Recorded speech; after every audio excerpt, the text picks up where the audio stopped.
Okay, moving on to game 2 first half. Boy is going to come out from TUI side. Good news, Boy plays Galatia. Bad news, he won't be playing Galatia this season at all. Why? Because she's fallen off. She definitely has fallen off after all her nerfs.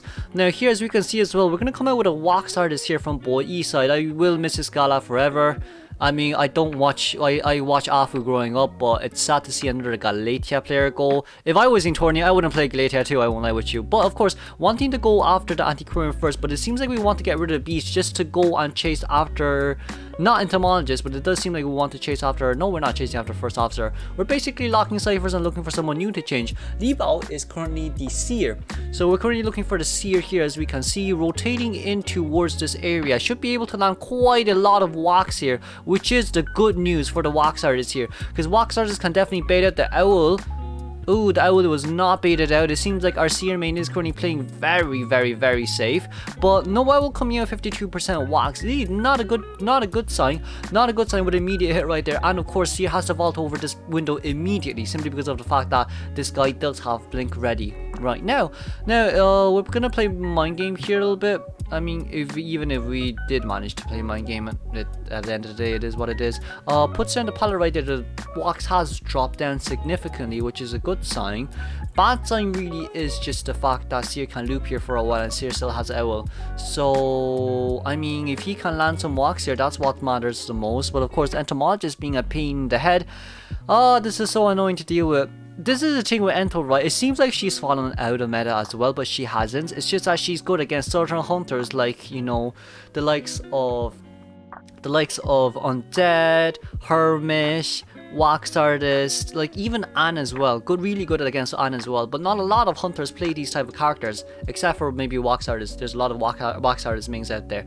But because of this, the Entomologist is quite a nuisance to deal with. And of course, Seer definitely has his second owl already. I think Seer's second owl was at 80% if I'm not wrong. I could be wrong, considering the fact that he did contain for like 60 to 70 seconds. So yeah, 3 ciphers now currently done. First Officer cipher was the first cipher done. The middle cipher is coming at 31%. First Officer coming from quite a long, from quite a far away, not far away, from quite far away. Yes, my English died. My English genuinely died. It's a long week. It's a long week for me after my school projects. But anyways, we're trying to land the hit on First Officer. I guess First Officer needs to... Oh, never mind. Just gets an immediate hit right there. Now, good news is Antiquarian is going to come in with the support, wanting to get as much wax as possible. I think that's what it matters the most right now for the Antiquarian. Body blocking this here matters a lot. All things considered, with the fact that the moment that Antiquarian manages to land the stun is the moment that the Seer got another owl. Yeah, Seer has another owl ready, so I think Antiquarian can just, yeah, do that. And then let the Seer YOLO. That's simply what I think, but it doesn't seem like Moem wants to do that. Moem seems like he wants to harass a little bit more. That's another pushback. Now, the pushback there was better. The pushback there, genuinely speaking, was better than a stun, because of the fact that you get pushed further back and you're slowed. That's the difference. Because, like, when you're stunned with this arm, you're not slowed. But when you're pushed back and you're slowed. So like that's a huge advantage there for the Seer to create even more distance. And it doesn't seem like Moem wants to leave anytime soon. So we'll be seeing a huge escort party right here from this survivor side, which is a little bit unfortunate for the wax artists, I guess, at the end of the day. But now here, as you can see, wanting to chase after Moem, but it does seem like Levo jumped down as well. The Cypher machine is primed. It is definitely primed. And they're definitely not going to allow Seer to go down. They're definitely not allowing Seer to go down. They're definitely not allowing Seer to go down. They want the... Ooh, was a little bit slow there with that. It's a bit unfortunate. They want the Antiquarian to go down. That's what matters the most. Because if Seer goes down, then Seer has half health, and wax artists can just immediately throw hot wax on Seer, and then the owl wouldn't work anymore. Which is why Seer needs to be at full health there. Now then, wanting to go after Moem, the owl did come out though. Wow, that was a really nice base.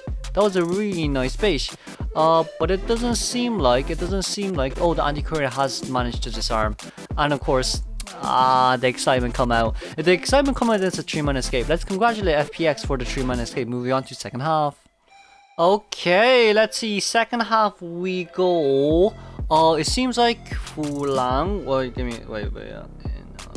It seems like Fulan will be chased first. The Professor, like from TUI side, they do have a Professor main, but against the Hunter poos like this, you're just gonna get hard countered by Bomon and by Bomon, Hermit, Nayid, who could consider it as a huge counter as well, and you're gonna have a Wax Artist here, as we do see here as well. From D side, it does seem like we'll be bringing fast pallet breaking with trump card detention. This is currently the new, how do I say, the new trend with Wax Artist mains, but I probably will not be bringing it. And of course, landing the 100% Wax right there, getting stuck right there, shouldn't be able to create such a huge distance from himself and the Wax Artist right now. The Professor is currently at such a huge disadvantage. He's in huge danger right now. If he jumps out down here immediately, he probably does need to use Shell Shock, but decides not to do so, plays them a little bit way more safer than I expect him to do. But of course, with the fast pallet breaking right here, not allowing the Professor to create any more distance between himself and the Wax Artist. It does seem like the Wax Artist, the flywheel did come out, flywheel coming out right here, but this pallet breaking was a bit slower than we expected. We need to bait out this hit, and the Shell Shock did get baited out. Oh my lord, Shell Shock did get baited out, but that's not too bad here for the Professor. Professor just has to be very careful with his movement speed in general.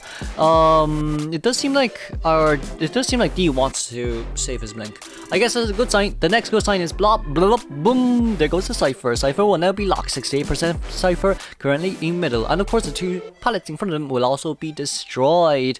I guess that's just like putting down pallets early. There's some pros and cons. Pros is you don't need to put down pallets for a survival rank. They can immediately vault for the speed boost.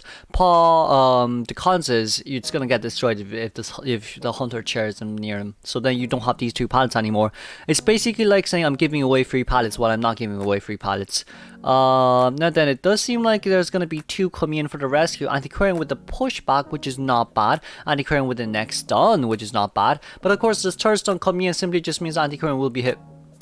We can't blame Mercenary for this one, which is a bit like Mercenary being close is a little bit unfortunate there for the Anti-Quarian to get a hit. And of course, if we do know what's gonna happen here as well, it's just with the fact that both of them have to heal. Well, no, I mean like Mercy has to heal the Anti-Quarian. Fulan side, Fulan does want to create a lot of distance. Fulan does want to create distance, which is of course understandable in this day and age. Now then, getting the 100% wax right there, and of course blinking down, not wanting to waste any more time.